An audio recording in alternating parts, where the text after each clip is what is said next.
Rameswaram cafe bomb ಸ್ಫೋಟ ಪ್ರಕರಣಕ್ಕೆ ಸಂಬಂಧಪಟ್ಟಂತೆ ಒಂದು ಬಿಗ್ ಟ್ವಿಸ್ಟ್ ಸಿಗ್ತಾ ಇದೆ.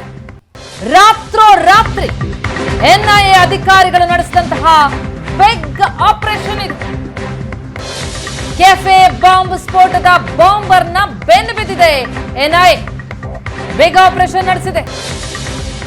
ರಾತ್ರೋರಾತ್ರಿ ಭಾರಿ ಕಾರ್ಯಾಚರಣೆ.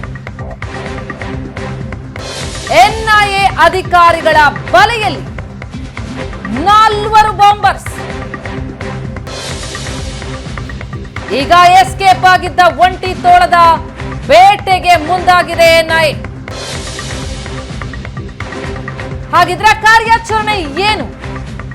ಏಷ್ಯಾನೆಟ್ ಸುವರ್ಣ ನ್ಯೂಸ್ ನಲ್ಲಿ ಅದರ ಎಕ್ಸ್ಕ್ಲೂಸಿವ್ ಆದಂತಹ ಡೀಟೇಲ್ಸ್.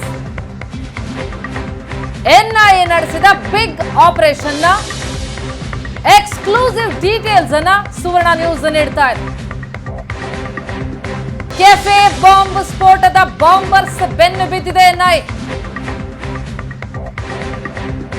ಎನ್ಐಎ ಅಧಿಕಾರಿಗಳ ಬಲೆಯಲ್ಲಿ 4 ಶಂಕಿತರು. ಇನ್ನು ಎಸ್ಕೇಪ್ ಆಗಿದ್ದ ಆ ಒಂಟಿ ತೋಳದ ಬೇಟೆಗಿಳಿದ ಎನ್ಐಎ ಯಾವ ರೀತಿ ಕಾರ್ಯಾಚರಣೆ ನಡೆಸ್ತಾ ಇದೆ?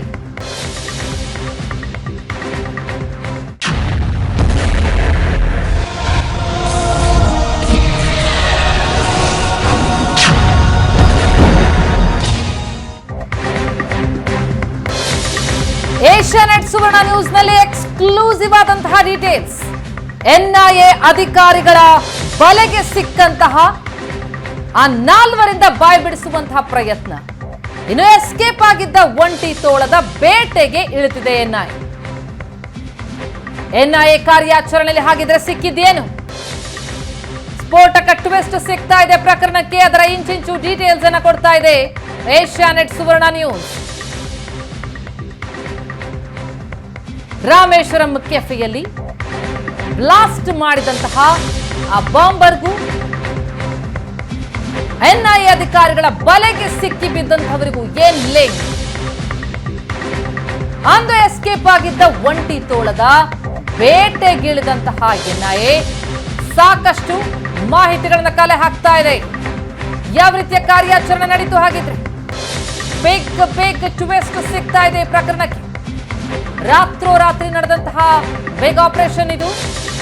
ಕೆಫೆ ಬಾಂಬ್ ಸ್ಫೋಟದ ಬಾಂಬರ್ಗಳ ಬೆನ್ನು ಬಿದ್ದಿರುವಂತಹ ಎನ್ಐಎ ಈಗ ಒಂಟಿ ತೋಳದ ಬೇಟೆಗಿಳಿದಿದೆ.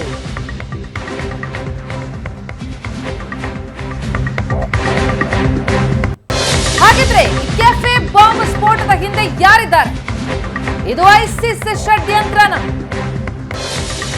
ರಾಮೇಶ್ವರಂ ಕೆಫೆ ಸ್ಫೋಟದ ಹಿಂದೆ ಐಸಿಸ್ ಉಗ್ರರ ಕೃತ್ಯದ ಶಂಕೆ. ಐಸಿಸ್ ಉಗ್ರರ ಜೊತೆ ನಂಟನ್ನ ಹೊಂದಿದ್ದ ಮಿನಾಜ್ ಸುಲೇಮಾನ್, ಈತನನ್ನ ವಶಕ್ಕೆ ಪಡೆಯಲಾಗಿದೆ. ಸುಲೇಮಾನ್ ಸೇರಿದಂತೆ ಒಟ್ಟು 4ರನ್ನ ಎನ್ಐಎ ಅಧಿಕಾರಿಗಳು ವಶಕ್ಕೆ ಪಡೆದಿದ್ದಾರೆ. ಬಳ್ಳಾರಿ ಕೌಲ್ ಬಜಾರ್ನ ಮಿನಾಜ್ ನಿಷೇಧಿತ ಪಿಎಫ್ಐನ ಕಾರ್ಯಕರ್ತ. ಈಗಾಗಲೇ ಉಗ್ರ ಕೃತ್ಯದ ಸಂಚಿನ ಮೇಲೆ ಜೈಲಲ್ಲಿದ್ದಾನೆ ಇವನು. ಮಿನಾಜ್ ಅಷ್ಟೇ ಅಲ್ಲ, ಐಸಿಸ್ ವಶಕ್ಕೆ ಪಡೆದಿರುವಂತಹ 4 ಕೂಡ ಜೈಲಲ್ಲಿರುವಂತವರು. ಮಿನಾಜ್ ಸೇರಿ 4ರನ್ನ ಬಾಡಿ ವಾರೆಂಟ್ ಪಡೆದು ಎನ್ಐಎ ವಿಚಾರಣೆಗೆ ವಶಕ್ಕೆ ಪಡೆದಿದೆ. ಬೆಂಗಳೂರು, ಮುಂಬೈ, ದೆಹಲಿ ಜೈಲಲ್ಲಿದ್ದಂತಹ 4 ಶಂಕಿತರನ್ನು ವಶಕ್ಕೆ ಪಡೆಯಲಾಗಿದೆ. ಬಳ್ಳಾರಿಯ ಸೈಯದ್ ಸಮೀರ್, ಮುಂಬೈನ ಇಕ್ಬಾಲ್ ಶೇಖ್, ದೆಹಲಿಯ ಶಾನ್ ರೆಹಮಾನ್ ಸೇನ್ ಹಾಗೂ ಮಿನಾಜ್ ಸುಲೇಮಾನ್, ಈ 4ರನ್ನ ವಶಕ್ಕೆ ಪಡೆದು ತೀವ್ರ ವಿಚಾರಣೆ ನಡೀತಾ ಇರೋ. ಬಳ್ಳಾರಿ ಕೌಲ್ ಬಜಾರ್ನ ಮಿನಾಜ್ ನಿಷೇಧಿತ ಪಿಎಫ್ಐ ಕಾರ್ಯಕರ್ತ. ಈತ ಉಗ್ರ ಕೃತ್ಯದ ಸಂಚಿನ ಆರೋಪದ ಮೇಲೆ ಜೈಲಲ್ಲಿದ್ದ. ಈತ ಅಷ್ಟೇ ಅಲ್ಲ, ಆರೋಪದ ಮೇಲೆ ಜೈಲು ಸೇರಿದಂತಹ 4ರನ್ನ ಬಾಡಿ ವಾರೆಂಟ್ ಮೇಲೆ ವಶಕ್ಕೆ ಪಡೆದು ಕೆಫೆ ಬಾಂಬ್ ಬ್ಲಾಸ್ಟ್ ಪ್ರಕರಣಕ್ಕೆ ಸಂಬಂಧಪಟ್ಟಂತೆ ಅವರನ್ನ ವಿಚಾರಣೆಗೆ ಒಳಪಡಿಸ್ತಾ ಇದೆ ಎನ್ಐಎ. ಹಾಗಿದ್ರೆ ರಾಮೇಶ್ವರಂ ಕೆಫೆ ಸ್ಫೋಟ ಪ್ರಕರಣಕ್ಕೆ ಐಸಿಸ್ನ ಲಿಂಕ್ ಇದೆಯಾ? ಉಗ್ರ ಕೃತ್ಯದ ಶಂಕೆ ಐಸಿಸ್ ಷಡ್ಯಂತ್ರದ ಅನುಮಾನ. ಐಸಿಸ್ ಉಗ್ರರ ಜೊತೆ ನಂಟು ಹೊಂದಿದ್ದವರನ್ನ ಈಗ ವಶಕ್ಕೆ ಪಡೆದು ವಿಚಾರಣೆ ನಡೆಸಲಾಗ್ತಾ ಇದೆ. ಈ ನಾಲ್ವರು ಬಳ್ಳಾರಿಯನ್ನೇ ಕೇಂದ್ರ ಸ್ಥಳ ಮಾಡ್ಕೊಂಡಿದ್ರು, ಬಳ್ಳಾರಿಯನ್ನೇ ಕಾರ್ಯಾಚರಣೆಯ ಕೇಂದ್ರ ಮಾಡ್ಕೊಂಡಿದ್ರು ಈ ಶಂಕಿತ ಉಗ್ರರು. ಬಳ್ಳಾರಿಯ ಸ್ಫೋಟದ ಸಂಚನ್ನ ರೂಪಿಸಿದ್ದ 5 ಪೈಕಿ 4ರನ್ನ ಎನ್ಐಎ ಬಂಧಿಸಿತ್ತು. ಡಿಸೆಂಬರ್ ಅಲ್ಲಿ ದಾಳಿ ನಡೆಸುತ್ತೆ ಎನ್ಐಎ. ಆ ದಾಳಿಯ ವೇಳೆ ಇವರೆಲ್ಲರನ್ನೂ ಕೂಡ ವಶಕ್ಕೆ ಪಡೆಯಲಾಗುತ್ತೆ. ಆದ್ರೆ 5ನೇ ವ್ಯಕ್ತಿ, ಈವರೆಗೂ ಎನ್ಐಎ ಬಲೆಗೆ ಬೀಳದ ಆ ಶಂಕಿತ ಯಾರು, ಆತನಿಗಾಗಿ ತೀವ್ರ ಹುಡುಕಾಟ ನಡೆಸ್ತಾ ಇದೆ. ನಾಪತ್ತೆಯಾಗಿರುವ ಶಂಕಿತನ ಮೇಲೆ ಈಗ ಎನ್ಐಎಗೆ ಅನುಮಾನ. ಹೀಗಾಗಿಯೇ ಈ 4ರನ್ನ ಶಂಕಿತರನ್ನ ವಶಕ್ಕೆ ಪಡೆದು ಎನ್ಐಎ ವಿಚಾರಣೆ ನಡೆಸ್ತಾ ಇದೆ. ಮಾರ್ಚ್ 9ರವರೆಗೆ 4ರನ್ನ ವಶಕ್ಕೆ ಪಡೆದಿದೆ ಎನ್ಐಎ. ಬಾಡಿ ವಾರೆಂಟ್ ಪಡೆದು ಜೈಲಲ್ಲಿದ್ದ ಈ 4ರನ್ನು ಕೂಡ ವಶಕ್ಕೆ ಪಡೆದು ಎನ್ಐಎಯಿಂದ ವಿಚಾರಣೆ. ಶಂಕಿತ ಉಗ್ರ ಮಿನಾಜ್, ಸೈಯದ್ ಸಮೀರ್, ಅನಾಜ್ ಇಕ್ಬಾಲ್ ಶೇಖ್ ಮತ್ತು ಶಾನ್ ರೆಹಮಾನ್ ಸೇನ್. ಕಾರ್ಯಾಚರಣೆಗೆ ಸಂಬಂಧಪಟ್ಟಂತೆ ಇನ್ನಷ್ಟು ಡೀಟೇಲ್ಸ್ ಕೊಡ್ತಾರೆ ನಮ್ಮ ಪ್ರತಿನಿಧಿ ರಮೇಶ್. ಈಗ ಸಂಪರ್ಕದಲ್ಲಿದ್ದಾರೆ. ರಮೇಶ್, ರಾಮೇಶ್ವರಂ ಕೆಫೆಯಲ್ಲಿ ನಡೆದಂತಹ ಬಾಂಬ್ ಸ್ಫೋಟ ಪ್ರಕರಣದ ಆರೋಪಿಯನ್ನ ಈಗ ವಶಕ್ಕೆ ಪಡೆಯೋದಕ್ಕಾಗಿ ಏನು ವಿಚಾರಣೆ ತ್ವರಿತವಾಗಿ ತನಿಖೆ ನಡೀತಾ ಇದೆ. ಈ ವೇಳೆ ಈ ಬಳ್ಳಾರಿ ಜೈಲಲ್ಲಿರುವಂತಹ 4ರನ್ನೇನು ವಶಕ್ಕೆ ಪಡೆಯಲಾಗಿದೆ, ಪ್ರಮುಖವಾಗಿ ಮಿನಾಜ್ ಸೇರಿ 4ರನ್ನ, ಈ ಬಳ್ಳಾರಿ ಮಾಡ್ಯೂಲ್ನ ಈ ಶಂಕಿತರನ್ನ ಈಗ ವಶಕ್ಕೆ ಪಡೆದಿರೋದಕ್ಕೆ ಏನ್ ಲಿಂಕ್ ಆಗಿದ್ರೆ, ಏನ್ ಕಾರ್ಯಾಚರಣೆ ನಡೆಸ್ತು, ರಾತ್ರೋರಾತ್ರಿ ಎನ್ಐಎ ನಡೆಸಿದಂತಹ ಆಪರೇಷನ್ ಏನು? ಪ್ರತಿಮಾ, ರಾಮೇಶ್ವರಂ ಕೆಫೆ ಬಾಂಬ್ ಬ್ಲಾಸ್ಟ್ ಪ್ರಕರಣಕ್ಕೆ ಸಂಬಂಧಪಟ್ಟಂತೆ ಎನ್ಐಎ ಪ್ರಕರಣವನ್ನು ಟೇಕ್ ಓವರ್ ಮಾಡಿದ ನಂತರ, ಅಂದರೆ ಯಾವ ವ್ಯಕ್ತಿ ರಾಮೇಶ್ವರಂ ಕೆಫೆಗೆ ಬಂದು ಅಲ್ಲಿ ಬಾಂಬನ್ನು ಇಟ್ಟು ಆತ ಹೋಗಿದ್ದ ಅನ್ನುವಂಥದ್ದು, ಆತನ ರೂಟ್ ಮ್ಯಾಪನ್ನು ಇಟ್ಕೊಂಡು ಬಸ್ಗಳನ್ನ ಏನು ಬದಲಾವಣೆ ಮಾಡಿದ್ದ, ಎಲ್ಲಿಗೆ ಹೋದ, ಬೆಂಗಳೂರಿನಿಂದ ಬಳ್ಳಾರಿಯವರೆಗೆ ಆತ ಏನೋ ಸಂಚಾರವನ್ನು ಮಾಡ್ತಾನೆ ಅಂತ ಏನಿದೆ, ಅದಕ್ಕೆ ಸಂಬಂಧಪಟ್ಟಂತೆ ಎಲ್ಲ ರೀತಿಯಾದಂಥ ಮಾಹಿತಿಗಳನ್ನ ಇಟ್ಟುಕೊಂಡು ತನಿಖೆಯನ್ನು ಮಾಡಲಿಕ್ಕೆ ಮುಂದಾಗ್ತಾರೆ. ಆದರೆ ಬಳ್ಳಾರಿಗೆ ಹೋದಂತಹ ಆತ ಬಾಂಬರ್ ಏನಿದ್ದಾನೆ ಆತ ಅಲ್ಲಿಂದ ಮಿಸ್ ಆಗ್ತಾನೆ, ಅಲ್ಲಿಂದ ಆತ ಸಿಗೋದಿಲ್ಲ. ಹಾಗಾಗಿ ಎನ್ಐಎ ಅಧಿಕಾರಿಗಳು ಮತ್ತೊಂದು ರೂಟ್ನಲ್ಲಿ ತನಿಖೆಯನ್ನು ಮಾಡಲಿಕ್ಕೆ ಮುಂದಾಗಿರುವಂಥದ್ದು. ಅದಕ್ಕೆ ಪ್ರಮುಖವಾಗಿ 2023 ಡಿಸೆಂಬರ್ 18ನೇ ತಾರೀಕು ಎನ್ಐಎ ಅಧಿಕಾರಿಗಳು ಬಳ್ಳಾರಿ, ಬೆಂಗಳೂರು ಸೇರಿದಂತೆ ದೇಶದ ಹಲವು ಭಾಗಗಳಲ್ಲಿ ಏನೋ ಒಂದು ರೇಡನ್ನು ಮಾಡಿ ಕೆಲವರನ್ನ ವಶಕ್ಕೆ ಪಡೆದಿತ್ತು. ಅದನ್ನ ಎನ್ಐಎ ಅಧಿಕಾರಿಗಳೇ ಹೆಸರಿಸುವ ರೀತಿ ಬಳ್ಳಾರಿ ಐಸಿಸ್ ಮಾಡ್ಯೂಲ್ ಪ್ರಕರಣ ಏನಿದೆ ಆ ಪ್ರಕರಣದ ಸಂಪೂರ್ಣವಾಗಿ ಆ ಪ್ರಕರಣವನ್ನು ಮತ್ತೊಮ್ಮೆ ರೀಲುಕ್ ಮಾಡುವಂತ ಕೆಲಸಕ್ಕೆ ಮುಂದಾಗಿರುವಂಥದ್ದು. ಅವತ್ತೇನು ಬಳ್ಳಾರಿ ಮತ್ತು ಬೆಂಗಳೂರು ಮತ್ತು ಬೇರೆ ಬೇರೆ ಕಡೆ ಒಟ್ಟು 4ರನ್ನು ಅರೆಸ್ಟ್ ಮಾಡಲಾಗಿತ್ತು. ಆ 4ರನ್ನೂ ವಶಕ್ಕೆ ಪಡೆದು ವಿಚಾರಣೆಗೆ ಒಳಪಡಿಸಿದ್ದೇ ಆದಲ್ಲಿ ಇಲ್ಲಿ ರಾಮೇಶ್ವರಂ ಕೆಫೆಯಲ್ಲಿ ಬಾಂಬನ್ನು ಇಟ್ಟಂತವನಿಗೂ ಕೂಡ ಒಂದಷ್ಟು ಮಾಹಿತಿಗಳು ಸಿಗಬಹುದು ನಿಟ್ಟಿನಲ್ಲಿ ಒಂದಷ್ಟು ಕಾರ್ಯಾಚರಣೆಗೆ ಮುಂದಾಗಿರುವಂಥದ್ದು. ಅಧಿಕೃತವಾಗಿ ಬೆಂಗಳೂರಿನ ಎನ್ಐಎ ವಿಶೇಷ ನ್ಯಾಯಾಲಯದ ಮುಂದೆ ಒಂದು ಅರ್ಜಿಯನ್ನು ಸಲ್ಲಿಸುವ ಮೂಲಕ ಈ ಪ್ರಕರಣದಲ್ಲಿ ಅರೆಸ್ಟ್ ಆಗಿದ್ದ 4ರನ್ನು ವಶಕ್ಕೆ ಬೇಕು ಅಂತೇಳಿ ಮನವಿಯನ್ನು ಸಲ್ಲಿಸ್ತಾರೆ. ಆ ಒಂದು ಮನವಿಯನ್ನು ಪುರಸ್ಕಾರ ಮಾಡಿರುವಂತಹ ಎನ್ಐಎ ಕೋರ್ಟ್ 4ರನ್ನ ಈಗಾಗಲೇ ಎನ್ಐಎ ಅಧಿಕಾರಿಗಳ ವಶಕ್ಕೆ ನೀಡಿರುವಂತದ್ದು. 4 ನೋಡ್ತಾ ಹೋದ್ರೆ ಮಿನಾಜ್ ಅಲಿಯಾಸ್ ಮೊಹಮ್ಮದ್ ಸುಲೇಮಾನ್, ಜೊತೆಗೆ ಸೈಯದ್ ಸಮೀರ್, ಅನಾಸ್ ಇಕ್ಬಾಲ್ ಶೇಖ್ ಮತ್ತೆ ಶಾನ್ ರೆಹಮಾನ್, ಈ 4ರನ್ನು ಕೂಡ ಎನ್ಐಎ ಅಧಿಕಾರಿಗಳಿಗೆ ವಶಕ್ಕೆ ನೀಡಿ ಕೋರ್ಟ್ ಆದೇಶವನ್ನು ಮಾಡಿರುವಂತಹ. ಆ ನಿಟ್ಟಿನಲ್ಲಿ ನಿನ್ನೆ ಅಧಿಕಾರಿಗಳು 4ರನ್ನು ವಶಕ್ಕೆ ಪಡೆದು ತನಿಖೆಯನ್ನ ಮಾಡ್ತಾ ಇರುವಂತದ್ದು. ಮತ್ತೆ ಇವರು 2023ರಲ್ಲಿ ಬಳ್ಳಾರಿಯನ್ನೇ ಕೇಂದ್ರ ಸ್ಥಾನವಾಗಿ ಇಟ್ಟುಕೊಂಡು ಅಲ್ಲಿ ಐಸಿಸ್ ಏನೋ ಅವ್ರ ಚಿಂತನೆಗಳಿದೆ, ಆ ರಾಡಿಕಲೈಸೇಷನ್ ಇದೆ, ಅಲ್ಲಿನ ಯುವಕರನ್ನ ಸೆಳೆದು ಆ ಮೂಲಕ ಅಲ್ಲಿ ತರಬೇತಿಯನ್ನು ಕೊಡುವಂಥದ್ದು. ಅದರಲ್ಲಿ ಕೂಡ ಎಕ್ಸ್ಪ್ಲೋಸಿವ್ಗಳನ್ನು ಯಾವ ರೀತಿ ತಯಾರು ಮಾಡಬೇಕು, ಅದನ್ನ ಹೇಗೆ ಬಳಕೆ ಮಾಡಬೇಕು, ಎಲ್ಲೆಲ್ಲಿ ದಾಳಿಯನ್ನು ಮಾಡಬೇಕು, ಎಲ್ಲೆಲ್ಲಿ ಸ್ಫೋಟವನ್ನು ಮಾಡಬೇಕು ನಿಟ್ಟಿನಲ್ಲಿ ಒಂದಷ್ಟು ತಯಾರಿಗಳನ್ನು ಮಾಡ್ಕೊಳ್ತಾ ಇದ್ರು. ಆ ಒಂದು ತಯಾರಿ ತರಬೇತಿಯ ಸಂಪೂರ್ಣವಾದಂತಹ ಜವಾಬ್ದಾರಿ ಹೊಂದಿದ್ದು ಮಿನಾಜ್ ಅಲಿಯಾಸ್ ಸೈಯದ್ ಸುಲೇಮಾನ್ ಅನ್ನುವಂಥದ್ದು. ಅಂದರೆ ಈತನನ್ನು ಕೂಡ ಅರೆಸ್ಟ್ ಮಾಡಿ ತನಿಖೆಯನ್ನು ಮಾಡ್ತಾ ಇದ್ರು. ಇವನನ್ನ ಮತ್ತೆ ಆತನ ಸಹಚರ ಇನ್ನು 3 ಅರೆಸ್ಟ್ ಆಗಿದ್ರು.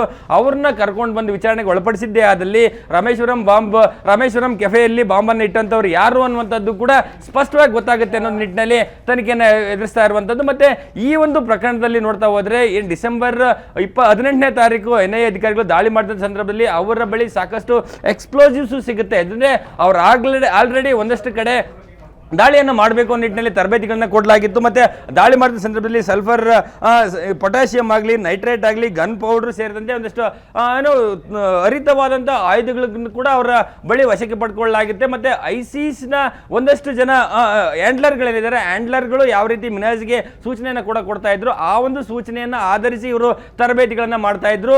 ಆದರೆ ತರಬೇತಿಯನ್ನು ಮಾಡಿದ ನಂತರ ಅವ್ರನ್ನ ಎಲ್ಲರನ್ನು ಕೂಡ ಡಿಸ್ಪರ್ಸ್ ಮಾಡಿಬಿಡುವಂಥದ್ದು, ಅಂದರೆ ಅವರಿಗೆ ಎಲ್ಲ ರೀತಿಯಾದಂಥ ಒಂದು ಸ್ಫೋಟಗಳನ್ನು ಕೊಡುವಂಥದ್ದು, ಆ ಸ್ಫೋಟಗಳನ್ನು ಹೇಗೆ ತಯಾರು ಮಾಡಬೇಕು ಅನ್ನುವಂಥದ್ದು, ಮತ್ತು ಎಲ್ಲೆಲ್ಲಿ ಬಾಂಬನ್ನು ಇಡಬೇಕು ನಿಟ್ಟಿನಲ್ಲಿ ಕೂಡ ಅವರಿಗೆ ತಲೆಗೆ ತುಂಬಿ ತಲೆಯನ್ನು ಕೆಡಿಸಿ ಆ ಮೂಲಕ ಅವ್ರನ್ನ ಕೈ ಬಿಟ್ಬಿಡೋದು. ಕೈ ಬಿಟ್ಟಾದ ನಂತರ ಒಂದಷ್ಟು ದಿನಗಳ ಕಾಲ ಯಾರ ಸಂಪರ್ಕಕ್ಕೂ ಇಲ್ಲದೆ ಎಲ್ಲ ಒಂದು ಕಡೆ ಔತ್ಕೊಳ್ತಾರೆ. ಕುಳಿತಂಥವರು ಆಮೇಲೆ ಪ್ಲಾನ್ ಮಾಡಿ, ರೆಕ್ಕಿ ಮಾಡಿ, ಯಾವ ಜಾಗದಲ್ಲಿ ಒಂದು ಏನು ಬಾಂಬನ್ನು ಇಡಬೇಕು ಅಥವಾ ದಾಳಿಯನ್ನು ಮಾಡಬೇಕು, ಯಾವ್ದಾದ್ರು ವ್ಯಕ್ತಿಯನ್ನು ಟಾರ್ಗೆಟ್ ಮಾಡಬೇಕು ಅಂತೇಳಿ ಅವರಿಗೆ ಟಾರ್ಗೆಟ್ ಅನ್ನು ಕೊಡಲಾಗುತ್ತೆ. ಆ ನಿಟ್ಟಿನಲ್ಲಿ ಹಲವು ತಿಂಗಳುಗಳ ಕಾಲ ಅದಕ್ಕೆ ರೆಕ್ಕೆಯನ್ನು ಮಾಡಿ ಆ ಮೂಲಕ ಎಕ್ಸಿಕ್ಯೂಟ್ ಮಾಡ್ತಾರೆ. ಸೊ ಅದೇ ರೀತಿಯಾದಂಥ ಪ್ರಕರಣ ಈಗ ರಾಮೇಶ್ವರಂ ಕೆಫೆಯಲ್ಲಿ ನಡೆದಿರೋದ್ರಿಂದ ಆ ಪ್ರಕರಣಕ್ಕೂ ಇದಕ್ಕೂ ನೇರವಾದ ನಂಟಿದೆ ಅನ್ನುವಂಥದ್ದಕ್ಕೂ ಕೂಡ ಒಂದಷ್ಟು ಸಾಕ್ಷ್ಯಗಳು ಈಗಾಗಲೇ NIA ಅಧಿಕಾರಿಗಳು ಸಿಕ್ಕಿರುವಂಥದ್ದು. ಆ ಮೂಲಕ 4 ಕೂಡ ವಶಕ್ಕೆ ಪಡೆದು ತನಿಖೆಯನ್ನು ಮಾಡಲಿಕ್ಕೆ ಮುಂದಾಗಿದ್ದಾರೆ. ಮತ್ತು ಆ ಮೂಲಕ ಎಲ್ಲ ಒಂದು ಕಡೆ ಈ ಒಂದು ಪ್ರಕರಣದ ಬಾಂಬರ್ನ ಅಂದ್ರೆ ಕಂಡುಹಿಡಿಯುವಂಥ ನಿಟ್ಟಿನಲ್ಲಿ ಸಕ್ಸೀಡ್ ಆಗ್ತೀವಿ ಅನ್ನುವಂಥದ್ದು ಕೂಡ NIA ಅಧಿಕಾರಿಗಳಿಗೆ ಇರುವಂತಹ ವಿಶ್ವಾಸ.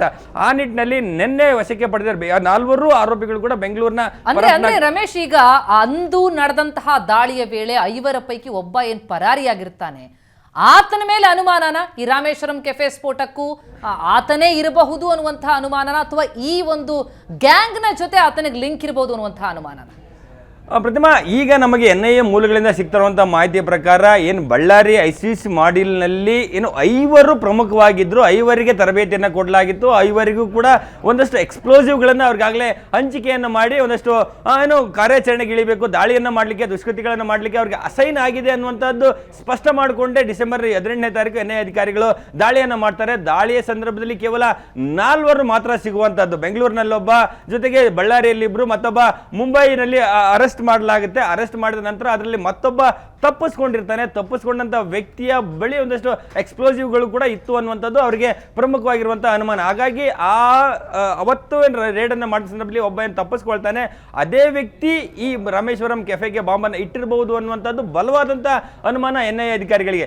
ಹಾಗಾಗಿ ಆತನನ್ನ ಕಂಡುಹಿಡಿಬೇಕು ಅನ್ನುವಂಥದ್ದಾದ್ರೆ ಆತನಿಗೆ ಟ್ರೈನ್ ಮಾಡಿದಂಥವ್ರು ಯಾರು, ಆತನ ಮೂಲ ಏನು ಅನ್ನುವಂಥದ್ದನ್ನ ಮಾಹಿತಿಯನ್ನು ಪಡ್ಕೊಂಡಿದ್ದೆ ಆದಲ್ಲಿ ಆತನ ಅರೆಸ್ಟ್ ಮಾಡಲಿಕ್ಕೆ ಒಂದಷ್ಟು ಸಹಕಾರ ಆಗುತ್ತೆ, ಮತ್ತೆ ಈಸಿ ಆಗುತ್ತೆ ಅನ್ನೋ ನಿಟ್ಟಿನಲ್ಲಿ ತನಿಖೆಯನ್ನು ಮಾಡ್ತಾ ಇರುವಂಥದ್ದು. ಮತ್ತೆ ಈಗ ನಮಗೆ NIA ಮೂಲಗಳು ಹೇಳ್ತಿರೋ ಪ್ರಕಾರ ಆ ಒಂಟಿ ತೋಳವೇ ಈ ಒಂದು ಅಂದ್ರೆ ಕೃತ್ಯವನ್ನು ಮಾಡಿರುವಂಥದ್ದು. ಅಂತಂದ್ರೆ ಒಂಟಿ ತೋಳ ಅನ್ನುವಂಥದ್ದನ್ನ ಅಂದ್ರೆ ಈ ರೀತಿ ಅವರಿಗೆಲ್ಲ ತರಬೇತಿಗಳನ್ನ ಕೊಟ್ಟು, ಅದಕ್ಕೆ ಎಕ್ಸ್ಪ್ಲೋಸಿವ್ಗಳನ್ನ ಕೊಟ್ಟು, ಟಾರ್ಗೆಟ್ ಅನ್ನ ಫಿಕ್ಸ್ ಮಾಡಿ ಆ ಮೂಲಕ ಅವ್ರನ್ನ ಬೇರೆಡೆ ಕಳಿಸ್ಬಿಡ್ತಾರೆ. ಕಳಿಸಿದ ನಂತರ ಕೆಲವು 6 ತಿಂಗಳು, ವರ್ಷನೋ ಅವ್ರು ಯಾವುದೇ ರೀತಿಯಾದಂಥ ಯಾರ ಸಂಪರ್ಕಕ್ಕೂ ಇರೋದಿಲ್ಲ. ಅಂದ್ರೆ ಒಂದು ವೇಳೆ ಇಂತಹ ದುಷ್ಕೃತ್ಯವನ್ನು ಮಾಡಿದ ನಂತರ ಅವರ ತನಿಖೆಗೆ ಇಳಿದ್ರೆ ಅವರು ಯಾರ ಜೊತೆ ನಂಟಿದ್ದಾರೆ, ಯಾವ ಸಂಘಟನೆಯ ಜೊತೆ ನಂಟಿದೆ, ಇವರಿಗೆ ತರಬೇತಿ ಕೊಟ್ಟವರು ಯಾರು, ಯಾವ ಸಂಘಟನೆ, ಇದು ಯಾವುದು ಕೂಡ ಗೊತ್ತಾಗಬಾರ್ದು. ಆ ನಿಟ್ಟಿನಲ್ಲಿ ಒಬ್ಬನೇ ವ್ಯಕ್ತಿ ಮಾಡುವಂತ ಆಪರೇಷನ್ಗೆ ಒಂಟಿತೋಳ ಲೋನ್ ವುಲ್ಫ್ ಆಪರೇಷನ್ ಅಂತಾರೆ. ಆ ರೀತಿಯಾದಂತಹ ಆಪರೇಷನ್ ಅಲ್ಲಿ ನಡೆದಿರಬಹುದು ಅನ್ನುವ ನಿಟ್ಟಿನಲ್ಲಿ ಕೂಡ NIA ಅಧಿಕಾರಿಗಳಿಗೆ ಒಂದಷ್ಟು ಅನುಮಾನಗಳಿರುವಂತಹದ್ದು. ಆ ಅನುಮಾನಕ್ಕೆ ಪುಷ್ಟಿ ಕೊಡುವ ರೀತಿ ಏನೋ ಅಲ್ಲಿ ಒಂದು ಕೆಫೆಯಲ್ಲಿ ಸಿಕ್ಕಂತ CCTVಗಳಾಗಿರುವಂಥದ್ದು, ಮತ್ತೆ ಆತ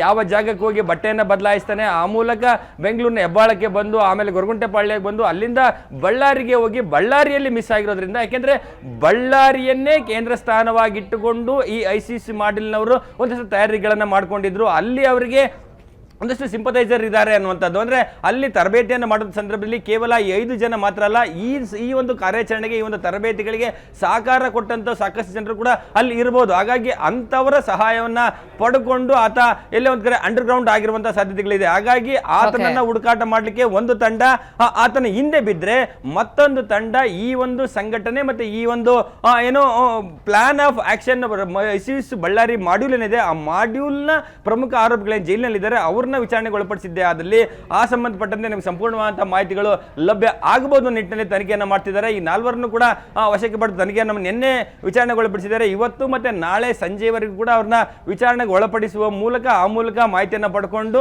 ಕಾರ್ಯಾಚರಣೆಯನ್ನು ಮುಂದುವರಿಸ್ತೀವಿ ಅನ್ನುವಂಥದ್ದು. ಮತ್ತೆ ಕೋರ್ಟಿಗೆ 3 ದಿನಗಳ ಕಾಲ ಅವರಿಗೆ ಕಾಲಾವಕಾಶವನ್ನು ಕೊಟ್ಟಿದೆ. ಹಾಗಾಗಿ ತನಿಖೆಯನ್ನು ಮುಂದುವರಿಸ್ತಾ ಇದ್ವಿ. ತನಿಖೆ ಮುಂದುವರೆದ ನಂತರ ಅವರಿಂದ ಏನು ಕ್ಲೂ ಸಿಗುತ್ತೆ, ಮುಂದೆ ಆಪರೇಷನ್ಗೆ ಸಕ್ಸೀಡ್ ಆಗ್ತಾರಾ NIA ಅಧಿಕಾರಿಗಳು ಅನ್ನುವಂಥದ್ದನ್ನು ಕಾದು ನೋಡಬೇಕಾಗಿರುವಂತಹದ್ದು. Pratima, thank you so much Ramesh ತಮ್ಮೆಲ್ಲ ಮಾಹಿತಿಗೆ.